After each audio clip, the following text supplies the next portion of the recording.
palabra de Dios dice que nosotros somos más que vencedores por medio de Jesucristo, por medio de aquel que nos amó. Cuando uno recibe a Cristo en su corazón, Jesús es dueño de su vida, da dirección espiritual en ese momento, envía su Espíritu Santo para habitar en nuestro corazón. Así que a partir de allí somos poderosos en el Señor y no debemos tener temor. Debemos saber que el Señor tiene ahora una vida de victoria para nosotros. Pero no siempre nos sentimos así. No siempre nos sentimos victoriosos.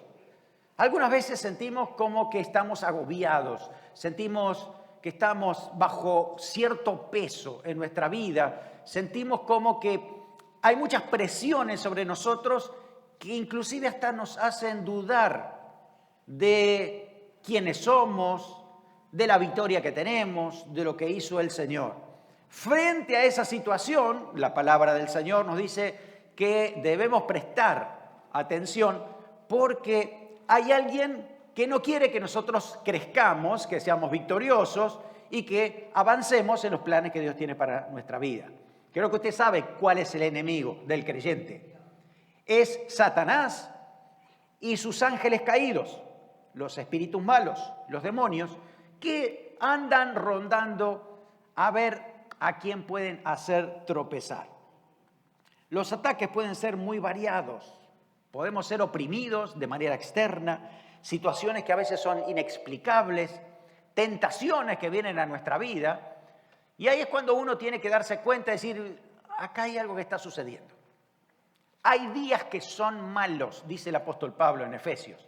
Y cuando los días son malos, uno debe prepararse. Tiene que saber, aquí hay algo extraño. Yo voy a poner esto en manos del Señor y voy a ver qué es lo que Dios quiere hacer en esta situación. Cuando Dios nos deja en la palabra ejemplos, historias bíblicas, entendemos que tienen propósito.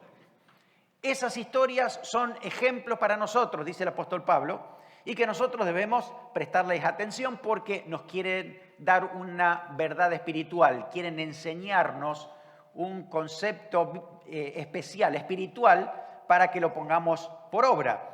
Cuando uno va al libro de Éxodo, va a encontrar mucha historia del pueblo de Israel, pero no es solamente historia. La historia trae principios que Dios quiere que nosotros vivamos y que nosotros podamos entender qué hay detrás de una historia bíblica. El libro de Éxodo, en el capítulo 1, va a hablar acerca de la opresión que estaba sufriendo el pueblo de Israel a través de Faraón, en un país que era el ajeno, que no era el propio.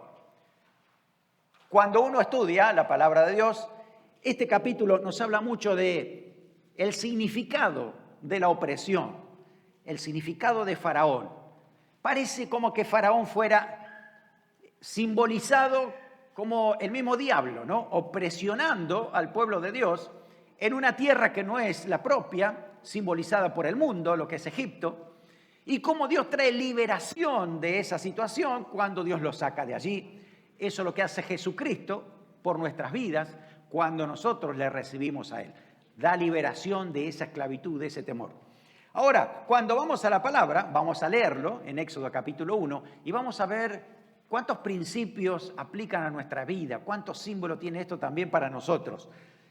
Éxodo capítulo 1, es interesante que comienza hablando acerca del pueblo de Israel que sale de Egipto. Dice, estos son los nombres de los hijos de Israel que entraron en Egipto con Jacob, cada uno entró con su familia. Rubén, Simeón, Leví, Judá, Isaacar, Zabulón, Benjamín, Dan, Neftalí, Gad y Aser. Todas las personas que le nacieron a Jacob fueron 70 y José estaba en Egipto. Y murió José y todos sus hermanos y toda aquella generación. Y los hijos de Israel fructificaron, se multiplicaron y fueron aumentados y fortalecidos en extremo. Y se llenó de ellos la tierra. Entre tanto se levantó sobre Egipto un nuevo rey que no conocía a José y dijo a su pueblo, he aquí el pueblo de los hijos de Israel es mayor y más fuerte que nosotros. Ahora pues, seamos sabios para con él, para que no se multiplique y acontezca que viniendo la guerra, él también se una a nuestros enemigos y pelee contra nosotros y se vaya de la tierra. Entonces pusieron sobre ellos comisarios de tributos que los molestasen con sus cargas y edificaron para Faraón las ciudades de almacenaje Pitón y Ramesés.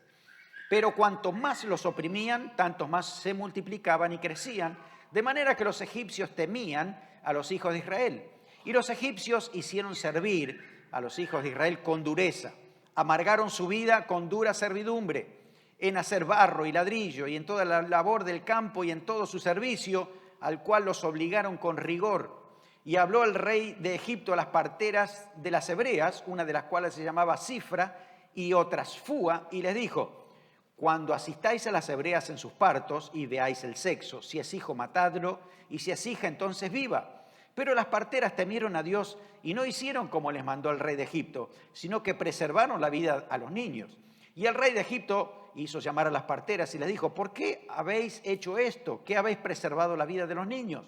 Y las parteras respondieron a Faraón: porque las mujeres hebreas no son como las egipcias, pues son robustas y dan a luz antes que las parteras venga a ellas. Y Dios hizo bien a las parteras, y el pueblo se multiplicó y se fortaleció en gran manera, y por haber las parteras temido a Dios, él prosperó sus familias. Entonces Faraón mandó a todo su pueblo diciendo: echad al río a todo hijo que nazca, y a toda hija preservad la vida. Qué historia tremenda, ¿no? Porque es una situación de opresión terrible que estaba sufriendo el pueblo de Israel. Habían venido desde Canaán a establecerse en Egipto a través de José, ¿se acuerdan? Por los 7 años de hambre que hubo, y allí permanecieron, ya por 430 años estaban allí, y se multiplicaron grandemente. Ese era el propósito por el cual Dios los llevó a Egipto. No era solamente librarnos del hambre, porque si fuera así lo hubiera hecho también en Canaán. Dios lo que quería era reproducir el pueblo en un lugar donde no se contaminaran. Por eso era tan importante Egipto, porque allí los dejaron en la región de Gosén y nadie los molestaba por un tiempo, hasta que se dieron cuenta que el pueblo era muy grande, tenía mucho potencial y de pronto, claro, se iban a volver en contra y no iban a poder dominarlos. Entonces empezaron a actuar con opresión sobre ellos para que no crezcan, no se multiplicaran. Es tremendo el significado que tiene para nuestra vida, porque de veras cuando uno viene a ser parte del pueblo de Dios y es parte de la iglesia, Satanás no quiere que tú crezcas, no quiere que tú te multipliques. Dios no quiere que tú prosperes, Satanás no quiere que tú prosperes.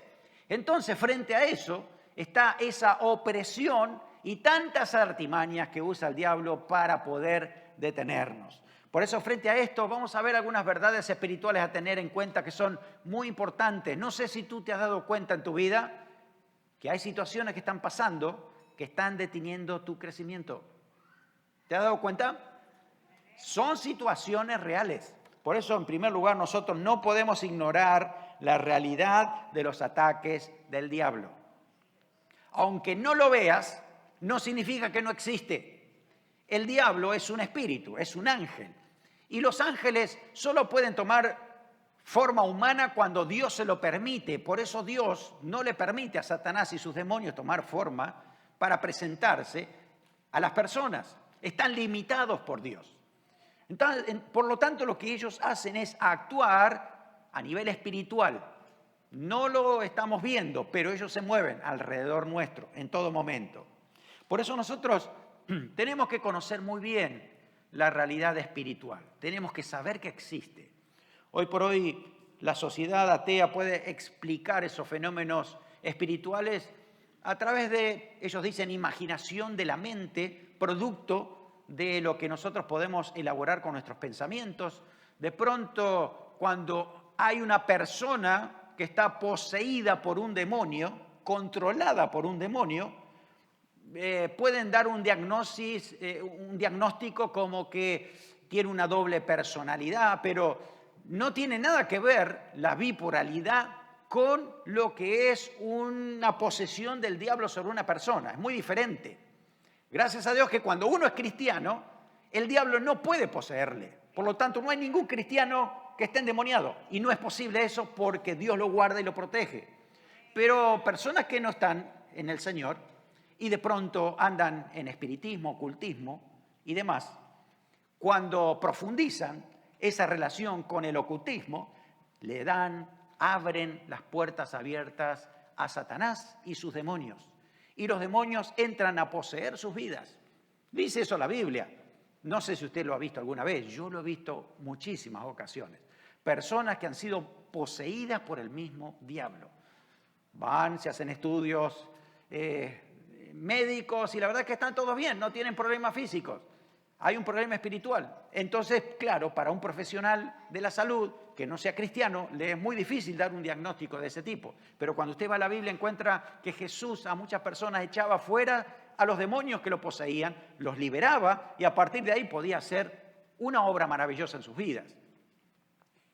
La realidad es que Satanás ha venido para matar, hurtar y destruir. Jesús viene a traer vida y vida en abundancia. La realidad espiritual la tenemos que conocer siempre. Satanás y sus demonios siempre están en contra de Dios, están en contra de sus planes y en contra de su pueblo. Por eso la Biblia dice, no tenemos lucha contra sangre y carne, es decir, contra personas, contra seres humanos, sino contra principados, contra potestades, contra gobernadores de las tinieblas de este siglo, contra huestes espirituales de maldad en las regiones celestes. Toda esa descripción que hace el apóstol Pablo está hablando acerca de cómo Satanás organiza a sus demonios para poder actuar en este mundo. Si no fuera por ellos, no habría maldad en el mundo. Si no fuera por ellos, no había tentación. De hecho, cuando Satanás y sus demonios sean atados por Jesús y aquí haya 1000 años de paz, será maravilloso. Pero mientras ellos están aquí, hay presión, hay tentación, hay opresión en todo tiempo. Y hay que conocer esa realidad espiritual. ¿Por qué Satanás actúa con tanta maldad? ¿Por qué tiene que haber un ángel caído que sea tan malo? Que quiera destruir todo lo bueno que Dios hizo. ¿Se ha preguntado eso alguna vez? ¿Por qué es tan malo? Ya escuché alguna vez a alguien que dice, pero si Dios puede hacer todo, ¿por qué no oramos por el diablo para que se convierta? Y es que hay un plan en la Biblia acerca de quién fue Satanás, por qué cayó y qué va a hacer de él. Entonces es importante conocerlo y entenderlo para entender ahora cuál es nuestra posición. Miren, Satanás fue creado para glorificar a Dios. Ahora se llama Satanás y diablo, pero antes de su caída era Lucifer. Era el ángel que Dios creó de perfección, un querubín especial lleno de luz, de esplendor, y fue la última creación. ¿Sí? La guinda al postre, como decimos, cuando Dios crea a todos los ángeles. Dice que había preparado música. Fíjense que la música es celestial, no es invento humano. Habían preparado hasta tamboriles, flautas y tantos otros instrumentos para el día de su creación. Así que Dios lo crea como un virrey, como un agente para poder gobernar, ayudarle a Dios a gobernar y a glorificar su nombre allí en regiones celestiales. Algo pasa con él y lo dice la Biblia en Ezequiel capítulo 28, desde el versículo 14 al 17, cómo fue la caída de querubín, de este querubín de Lucifer. ¿Qué pasó? Dice Ezequiel 28, 14, tú, querubín grande, protector, yo te puse en el santo monte de Dios. Allí estuviste, en medio de las piedras de fuego te paseabas. Perfecto eras en todos tus caminos, desde el día en que fuiste creado, hasta que se halló en ti maldad. A causa de la multitud de tus contrataciones, es decir, contratar a otros, hacer que otros ángeles caigan también con él, fuiste lleno de iniquidad y pecaste, por lo que yo te eché del monte de Dios, te arrojé de entre las piedras de fuego, oh querubín protector. Se enalteció tu corazón a causa de tu hermosura, corrompiste tu sabiduría a causa de tu esplendor, yo te arrojaré por tierra. Dios lo revela de manera profética para mostrarnos que Satanás no es un Dios que existió por toda la eternidad. No, fue creado como un ángel perfecto, pero dice que en él mismo se halló maldad. porque se enalteció, se enorgulleció y quiso ser como Dios. Usted lee también pasajes paralelos como Isaías 14 y habla de que Lucifer intentó usurpar el trono de Dios. Por lo tanto, Dios lo quita desde allí y cae a tierra. Aquí es donde entonces empieza a hacer su trabajo. Y está aquí también tentando, desde Adán y Eva hasta hoy está el tentador. Decía a través de la serpiente, ¿no? Pero de tantas otras maneras que Satanás está tentando. Así que el orgullo cambió el corazón de Lucifer. Se envaneció y por ese envanecimiento entonces cambia su corazón. Usó su libre albedrío muy mal. En vez de usarlo para obediencia a Dios y depender de Dios, lo usó para sí mismo, para enaltecerse a sí mismo. ¿Usted le suena todo esto en este mundo de algunas personas? ¿No? Se enalteció a sí mismo y cayó por esto. Las consecuencias fueron terribles, trágicas, porque los ángeles tuvieron solo una oportunidad para decidirse. En cambio, el ser humano todos los días tenemos la oportunidad de decidirnos. Por eso dice que los ángeles no entienden esto. ¿Cómo puede ser que los seres humanos todos los días puedan tomar la decisión de seguir a Cristo cuando los ángeles solo con una alcanza y sobra para saber si iban a seguir a Dios o no? Así que cuando cae por desobediencia, la primera consecuencia de Satanás fue saber que él fue desobediente. Entonces, a partir de ahí, lo que lo inunda es la culpa. Y ahora viene la culpa y a través de eso, entonces, ¿cómo hacer para contrarrestar esa culpa? Entonces es una lucha entre lo que él quería hacer y lo que venía de parte de la culpa, ¿no? de la conciencia. Entonces, en esa lucha empieza a haber mayor rebeldía. Rebeldía contra Dios. Empieza a haber mayor odio contra Dios. Crece esta situación. Justificación por esto mismo, ¿no? Voy a ir en contra de Dios porque si Él no me quiere en el trono, pues entonces yo voy a ir en contra de Él mismo. Y empieza a actuar contra Dios, contra los planes de Dios, contra la creación de Dios, a tal punto de que no le importa si tiene que confabularse con otro, ¿no? Por eso llama a otros ángeles para demostrar que no es que Él solo pensaba de esa manera. Fíjese Dios, ¿cuántos otros ángeles también piensan igual que yo? Y creó una sedición, una rebelión, ¿no? Para demostrar que somos mayoría. Aún así, una tercera parte cae de los ángeles juntamente con Satanás. Cuando esos ángeles, que habían sido creados para glorificar a Dios, se van junto con Satanás, pasan a ser demonios, pasan a ser espíritus malos o ángeles caídos. Son tres nombres diferentes para una sola cosa, ¿no? Un ángel caído que ahora va en contra de los propósitos de Dios y por eso están en esta tierra. No les importa a ellos tener que destruir a otros para demostrar su propio argumento de que van en contra de Dios, de que no hay compasión. No les importa destruir lo que Dios ha hecho porque quieren solo sacarse su propia ventaja. Solo quieren actuar en base a sus propósitos malignos. Y fíjese todo cómo comenzó. Así es que hoy están en este mundo actuando. Satanás y sus demonios, dice la palabra de Dios, que están sentenciados. Les queda poco tiempo y ellos lo saben. Apocalipsis 12:12 dice eso. Hay moradores de la tierra porque el diablo, el dragón, ¿no?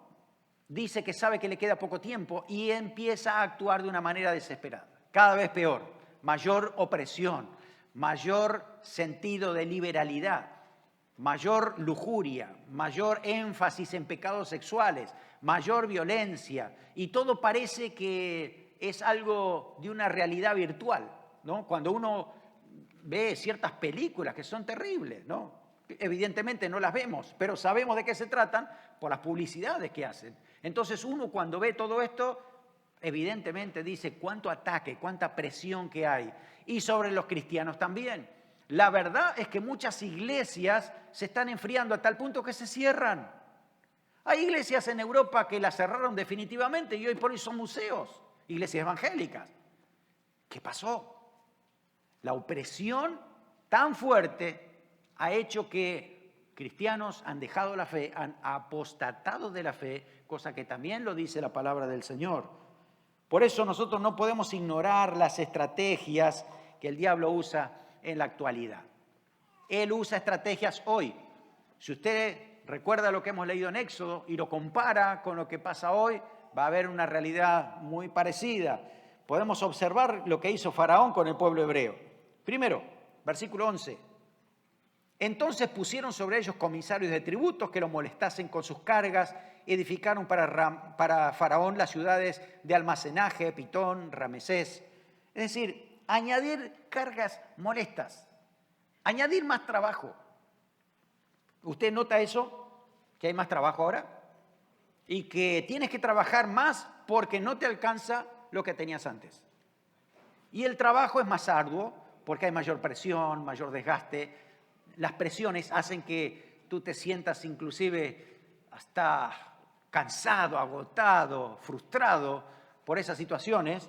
Justamente es esto, más trabajo, más horas, más difícil, tenemos menos tiempo.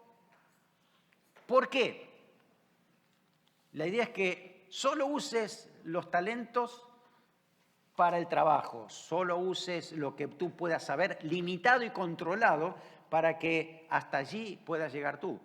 Cuando de pronto, ¿sabe que Satanás también sabe el potencial que tú tienes? Faraón lo sabía. Faraón dice, este pueblo tiene mucho potencial. Si ellos se dan cuenta de todo lo que tienen, a nosotros nos comen como pan.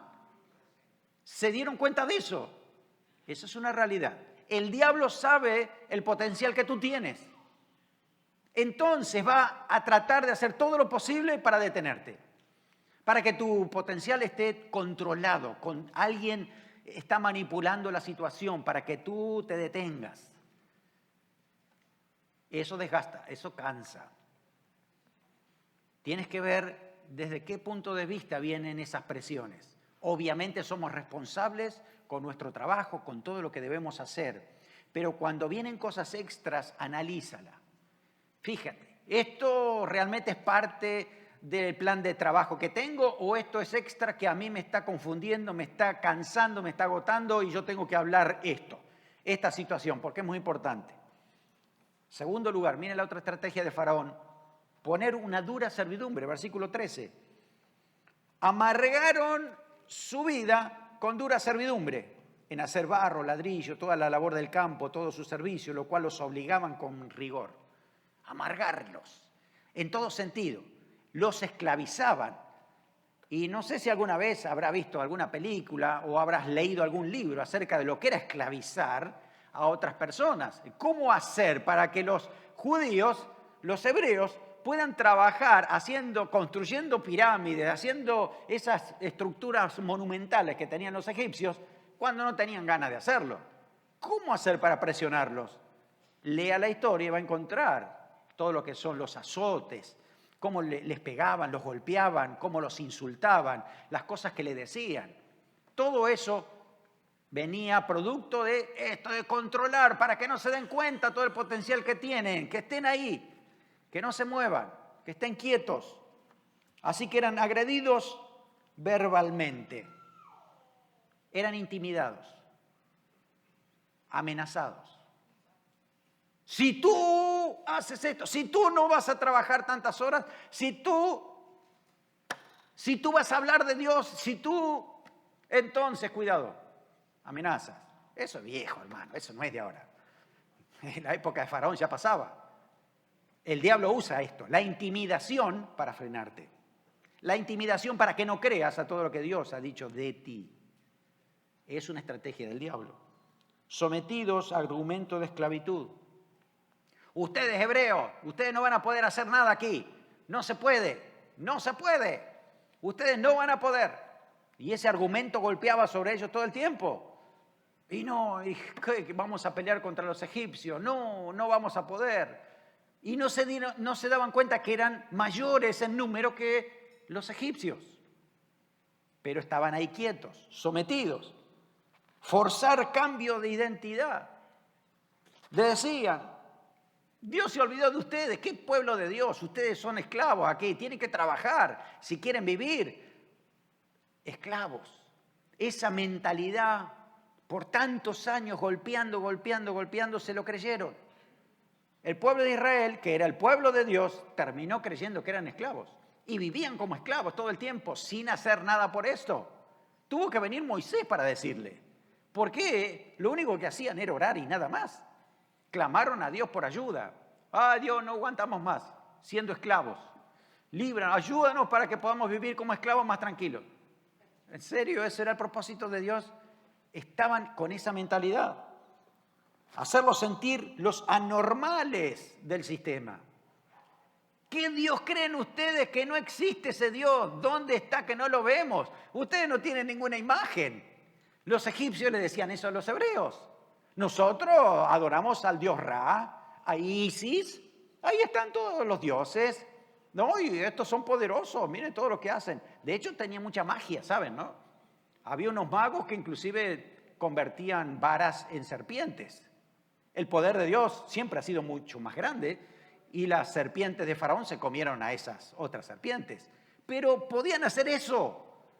El diablo ahí trabajaba de una manera terrible. Por eso la situación estaba bastante fuerte. No, ¿ustedes en qué están creyendo? Estaban tratando de apagarle la fe en todo momento, diciéndole, ustedes son los raros de este sistema. No permitirles hacer uso de su libertad, sin derechos. Hoy por hoy a veces escuchamos, no, si tú sigues hablando así del Señor, ten cuidado, ¿no? Porque te pueden hacer un juicio. De pronto, acá no era una cuestión de juicio, acá te mataban directamente. Estamos orando por este pastor Alexander de Ucrania, que no tienen esperanza de vida. Porque este pastor se quedó para apoyar a los ancianos que no quieren salir de esa ciudad, para darles comida. Y está ayudándoles en esa situación. Y el sistema realmente ha estado en contra, ¿no? para que pierdan la vida. Miren qué otra estrategia de Faraón que se iguala a la de Satanás contra nosotros. Versículo 15, eliminar la descendencia. Habló el rey de Egipto a las parteras, ¿no? ¿Y qué les dijo? Cuando veas un hijo, matadlo. ¡Qué terrible! Cortar la generación, porque sabían que si cortaban a todos los varones, entonces las mujeres servían para la esclavitud y no se iban a reproducir más. Así que es cambiar, ¿no? Quitar la reproducción, hoy por hoy vemos nosotros mucha opresión del diablo, trayendo mucha confusión entre los jóvenes, entre los niños. Y el sistema dice, no, déjenlo así. Los niños son los que deciden qué sexo quieren tener, por ejemplo.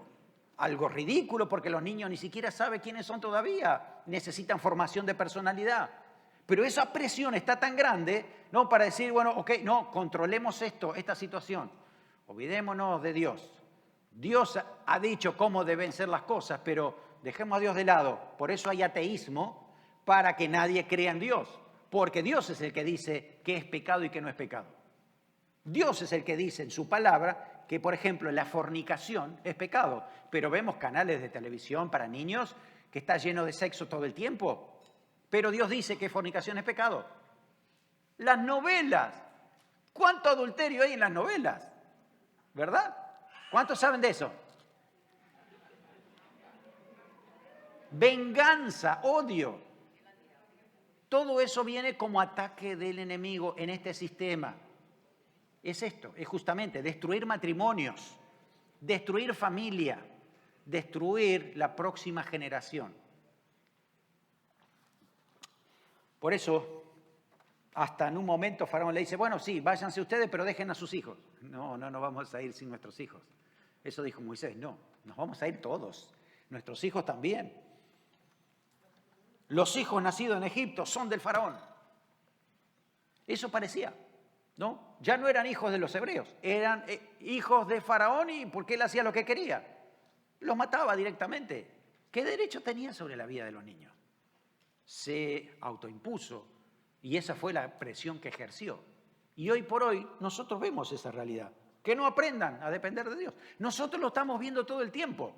Por eso insistimos en padres, ustedes tienen que saber qué están aprendiendo los niños en la escuela. Ustedes tienen todo el derecho a abrir esos libros, a ver qué están enseñando, a ir a su maestro y decirle, yo no quiero que enseñen esto a mi hijo.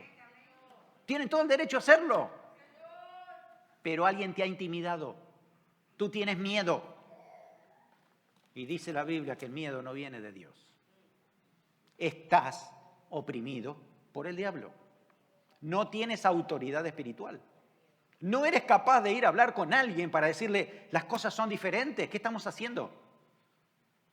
Eso sucede porque el diablo presiona y ejerce presión en las personas, en la mente.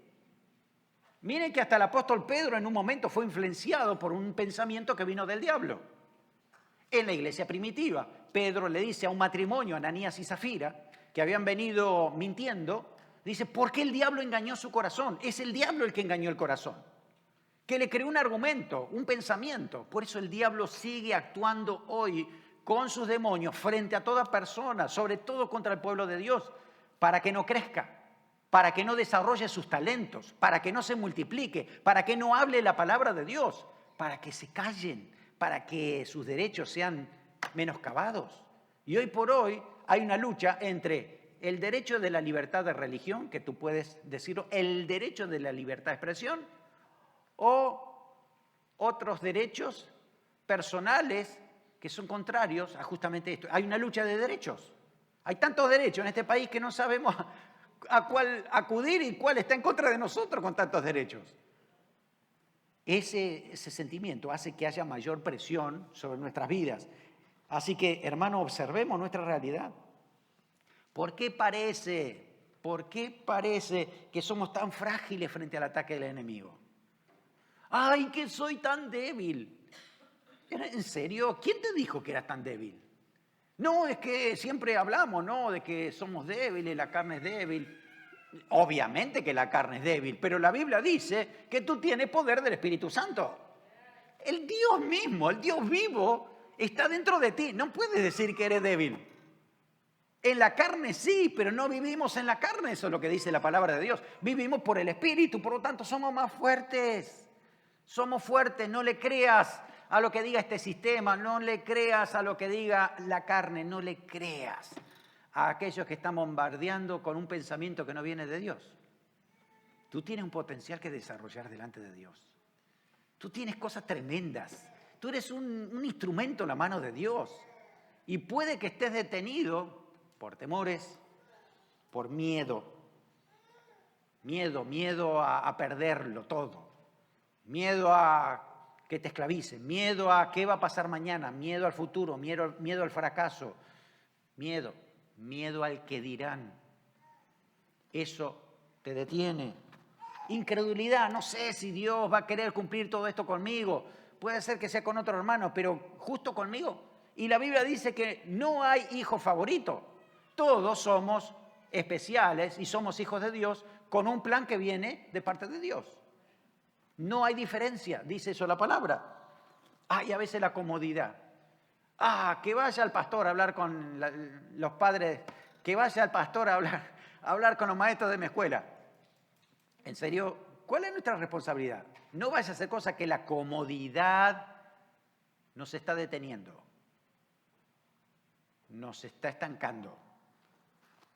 Creemos a las mentiras del diablo al fin. Por eso nos esclaviza realmente. Ya no peleamos por nuestros hijos. Ya cuando sean grandes ellos van a decidir solos. ¿Sobre la base de qué? Si no les enseñamos una buena base para decidir, no saben qué van a decidir. Si no le enseñamos la base, los otros, la cultura, los amigos de la escuela, le van a enseñar qué decir, porque nadie le dijo nada nunca. Eso es una responsabilidad que tenemos como familia, de manera individual, de manera personal, compromiso, y mostrarle a nuestros hijos este mismo mensaje, decirle la realidad de lo que significa ser un hijo de Dios. Cuidado, porque la presión hace que tú te detengas, te calles, no actúes, no hagas nada. Aparece hoy por hoy esclavitud. ¿Acaso a veces no te sientes esclavo de algunas situaciones, del trabajo, de la familia, de este sistema? ¿No te sientes esclavo? Trabajo pesado. ¿Qué pasa en la escuela? Actividades para los chicos, más actividades para los chicos. Están aburridos, más actividades. Sí, los domingos que hoy, cuando yo venía a la reunión, veía tantas actividades para los jóvenes. Ahí mismo enfrente, que están jugando béisbol, otro soccer, otro básquetbol. Los domingos a la mañana. Tiempo cuando uno sabe que tiene que dedicarlo para el Señor, para estar juntos, para crecer, ¿no? Pero hay tantas actividades y que los chicos están aburridos y que yo tengo que trabajar más, así que le tengo que dar más actividad a mis hijos. Así que, ¿cuánto tiempo un padre ve a su hijo en el día? ¿Ha hecho usted la cuenta? No, pero mi tiempo es calidad. Los niños no necesitan solo tiempo calidad, ellos quieren cantidad. Ellos necesitan que tú estés ahí, que tú juegues con ellos, que tú le hables, que tú compartas tiempo. Y eso es responsabilidad nuestra. Si tú dejas eso a los demás, la gente va a optar por otra cosa. No le va a importar tu familia. Eres tú el que tiene que tomar ese compromiso. Yo voy a pelear por esto, voy a pelear por mis hijos. Ellos tienen que ser guiados por Dios, con talentos, con dones especiales. Que Dios los use para su gloria. Más horas extras, guiados por lo que dicen los compañeros de trabajo. Todos hacemos esto, tú también. Y hay que poner límites. No hacemos lo que hacen todos. Deberíamos marcar esa diferencia. Como tercera verdad, tenemos que hacer uso de nuestra autoridad espiritual. Si tú conoces la realidad espiritual, ya sabes cómo actúa el diablo y sus demonios, entonces ahora tienes que saber que tienes armas poderosísimas, que nadie te va a detener si tú las usas. Lo primero que necesitas saber es que tienes autoridad espiritual y el diablo no puede hacer nada contra ti cuando tú la ejerces. Dice eso la Biblia, dice eso la palabra de Dios. La autoridad viene por identidad. Según quién eres. ¿Eres hijo de Dios? ¿Cuántos lo son? Tienes autoridad delegada de Dios frente al mismo diablo y frente a sus secuaces. Tú te tienes que plantar firme, pero la tienes que ejercer. El problema es que lo tenemos como una cédula de identidad, lo tenemos como un pasaporte. Sí, sabemos que tenemos autoridad, pero no la ejercemos, no hacemos nada por eso. Necesitamos movernos y dejar ya nuestra timidez. Ay, no, ¿qué le voy a decir al diablo? Diablo, fuera, fuera. Hermano, en serio, vamos a plantarnos firmes. Y el diablo, no sé si tú lo sabías o no, pero el diablo no es Dios. No conoce tus pensamientos. No sabe lo que tú piensas. El diablo siembra pensamientos, pero no sabe lo que tú piensas. Por lo tanto, cuando vienen los pensamientos, tú lo tienes que rechazar y se acabó el asunto. Pero cuando el diablo tira un dardo de fuego, un pensamiento sobre ti, y ve tu respuesta, entonces el diablo asume que, esto funcionó, ok. ¿Por qué? Y le dije, mírate esa página pornográfica y ahora está metido en la computadora, funcionó, ¿no? Entonces el diablo sigue tirando dardos y él se da cuenta si eso funciona mirándonos a ver qué hacemos. Por eso es necesario plantarnos firmes y decir, cuando uno nota que tiene ataques del enemigo, soy hijo de Dios, soy hija de Dios y yo no voy a meterme en esta situación. Echo fuera al diablo, echo fuera al demonio que me está perturbando en este momento. Confío en la gracia de Dios, confío en Jesucristo que me ha hecho poderoso en Cristo. Tienes que decirlo, en serio, tienes que hablarlo. No puede ser que le tengas miedo, ¿a quién? ¿Al diablo? ¿A las personas que tienes alrededor? Ay, ¿qué van a decir? Que soy espiritual. Okay. Claro, si eres espiritual tienes que actuar como espiritual. No importa lo que digan los demás.